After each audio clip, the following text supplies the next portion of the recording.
आज हम बात करने वाले हैं एक ऐसे संगीतकार की जिनकी आवाज में वो दम था, वो ताकत थी कि उन्हें एक ऐसा खिताब मिला जो शायद ही किसी और को मिला हो। हम बात कर रहे हैं उस्ताद फय्याज़ खां की। आफ़ताबे मौसीकी यानी संगीत का सूरज। और ये कोई बस कहने की बात नहीं थी, कोई मामूली तारीफ नहीं। ये एक बाकायदा खिताब था, एक पहचान थी जो उनकी कला के उस ऊंचे मकाम को दिखाती थी जहां तक पहुंचना हर किसी के बस की बात नहीं।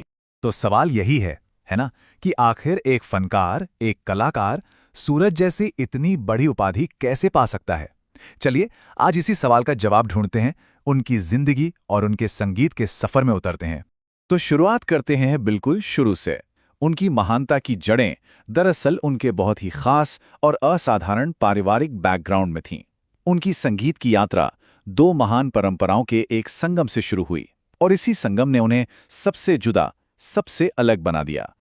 तो कुछ बेसिक बातें जान लेते हैं। उनका जन्म हुआ था 1886 में सिकंदरा, आगरा में, और वो ताल्लुक रखते थे मशहूर आगरा रंगीला घराने से। 1950 में बड़ौदा में उनका इंतकाल हुआ। ये तारीखें और जगहें एक तरह से उनकी कहानी का फ्रेमवर्क हैं। सोचिए, उनका जन्म तो हुआ संगीत से भरे माहौल में, लेकिन एक बहुत बड़ी त्रासदी के साथ। उनके वालिद, उनके पिता, उनके इस दुनिया में आने से 3 महीने पहले ही गुजर गए थे। तो उनकी परवरिश की पूरी जिम्मेदारी संभाली उनके नाना गुलाम अब्बास खां ने। उन्होंने ही उन्हें गोद लिया, पाला पोसा, और बस यहीं से उनकी गायकी की वो खास बात पैदा हुई। देखिए, पिता के खानदान से उन्हें विरासत में मिली ध्रुपद परंपरा। ध्रुपद जो बहुत ही संजीदा, बहुत ही प्राचीन शैली है। और नाना ने उन्हें तालीम दी ख्याल की, जो ज़्यादा अलंकृत, ज़्यादा रोमांटिक मानी जाती है। तो एक तरफ ध्रुपद की मजबूती और दूसरी तरफ ख्याल की नज़ाकत, इन दोनों का जो मेल उनकी गायकी में हुआ ना, वही उनकी पहचान बन गया और इसी ने उन्हें बाकियों से एकदम अलग कर दिया। चलिए अब बात करते हैं उनकी जिंदगी के उस हिस्से की जहां उन्होंने खुद को संगीत की भट्टी में तपाया। ये कहानी है उनके जबरदस्त अनुशासन की, उनकी साधना की। आपने चिल्ला शब्द सुना है कभी? ये कोई मामूली अभ्यास नहीं है, ये एक तरह का व्रत है, एक पवित्र संकल्प।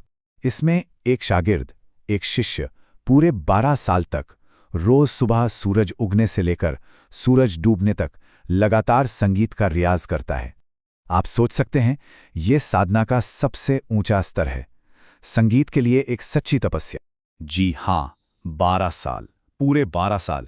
जरा इस नंबर पे एक पल के लिए रुककर सोचिए। ये सिर्फ एक गिनती नहीं है, ये उनकी जिंदगी का एक बहुत बड़ा हिस्सा था जो उन्होंने सिर्फ और सिर्फ संगीत को दे दिया। ऐसा डेडिकेशन, ऐसा कमिटमेंट आज के ज़माने में तो हम शायद सोच भी नहीं सकते। तो इस 12 साल की तपस्या में उनका फोकस 3 खास चीज़ों पर था। पहला, स्वर साधना, यानी अपनी आवाज़ के एक एक सुर को एकदम पक्का करना। दूसरा, ध्रुपद, उस प्राचीन शैली पर पूरी तरह से कमांड हासिल करना। और तीसरा, होरी, जो एक खास सेमी क्लासिकल स्टाइल है, उसकी हर बारीकी को समझना। और इतनी ज़बरदस्त मेहनत का नतीजा तो निकलना ही था, है ना? और निकला भी। महज 25 साल की उम्र में फय्याज़ खां की आवाज़ का जादू पूरे मुल्क पर छाने लगा था। वो एक सितारे की तरह चमक रहे थे। तो अब चलते हैं उनके करियर के उस सुनहरे दौर में जब वो सिर्फ एक गायक नहीं, बल्कि एक फिनोमेनन बन चुके थे। एक ऐसा दौर जब उनका स्टेज पर होना ही महफिल के कामयाब होने की गारंटी होता था। उन्हें महफिल के बादशाह कहा जाता था, और ये खिताब किसी दरबार ने नहीं बल्कि लोगों ने दिया था। क्यों? क्योंकि उनकी गायकी में एक जादू था, एक कशिश थी। वो जब गाते थे तो सुनने वाले बस मंत्रमुग्ध हो जाते थे। और बादशाह वो इसलिए थे क्योंकि उनकी हुकूमत संगीत के किसी एक इलाके पर नहीं थी। ध्रुपद हो, धमार हो, ख्याल हो, तराना हो या फिर ठुमरी, संगीत की हर एक विधा, हर एक फॉर्म पर उनकी पकड़ जबरदस्त थी, एकदम बेमिसाल। उनके रुतबे का अंदाजा आप इस एक वाक़े से लगा सकते हैं। साल था 1930। उनकी मुलाकात हुई गुरुदेव रविंद्रनाथ टैगोर से, और फय्याज़ खां साहब टैगोर की शख्सियत और उनकी शायरी से इतने मुतासिर हुए, इतने प्रभावित हुए कि उन्होंने टैगोर को हिंदुस्तान का सबसे बड़ा शायर कह दिया। सोचिए, संगीत और साहित्य के 2 सबसे बड़े सितारे एक साथ, क्या लम्हा रहा होगा। तो अब हम कहानी के आखिरी हिस्से की तरफ बढ़ते हैं। यहाँ हम देखेंगे कि उनकी विरासत क्या है, उन्हें क्या क्या सम्मान मिले और वो अपने पीछे क्या छोड़कर गए। उन्हें कई बड़े बड़े राजघरानों से सम्मान मिला, जैसे बड़ौदा के रॉयल कोर्ट ने उन्हें ज्ञान रत्न का खिताब दिया। और फिर 1938 में मैसूर के रॉयल कोर्ट ने उन्हें वो खिताब दिया जिससे वो हमेशा के लिए जाने गए, आफताबे मौसीकी, यानी संगीत का सूरज। और इसी खिताब ने इतिहास में उनका नाम हमेशा हमेशा के लिए दर्ज कर दिया। तो आखिर उनकी गायकी में ऐसा क्या खास था? कई चीजें थीं। एक तो उनकी आवाज में एक खास तरह की गूंज थी, जिसे जवारीदार कहते थे। लयकारी यानी ताल के साथ खेलने में उनका कोई मुकाबला नहीं था। वो बोलतान यानी गाने के शब्दों को लेकर कमाल की इम्प्रोवाइजेशन करते थे। और एक बहुत ही खास बात, उन्होंने ठुमरी में उर्बू शेर का इस्तेमाल शुरू किया, जिससे ठुमरी को एक बिल्कुल नया रंग मिला।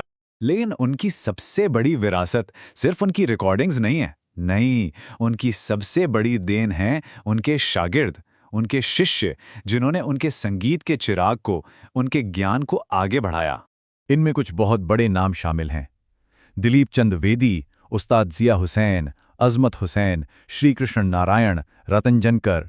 ये वो कलाकार थे जिन्होंने उनसे सीखा और फिर उस संगीत परंपरा को अगली पीढ़ियों तक पहुंचाया। तो आखिर में बस एक सवाल छोड़ जाते हैं, किसी भी फन में, किसी भी आर्ट में एक उस्ताद से सूरज बनने तक का सफर कैसा होता है? क्या चाहिए होता है उसके लिए? शायद इसका जवाब हमें उस्ताद फैयाज खां की कहानी में ही मिलता है। दो महान परंपराओं का मिलन, 12 साल की वो अटूट तपस्या और अपनी कला के हर पहलू पर पूरी बादशाहत।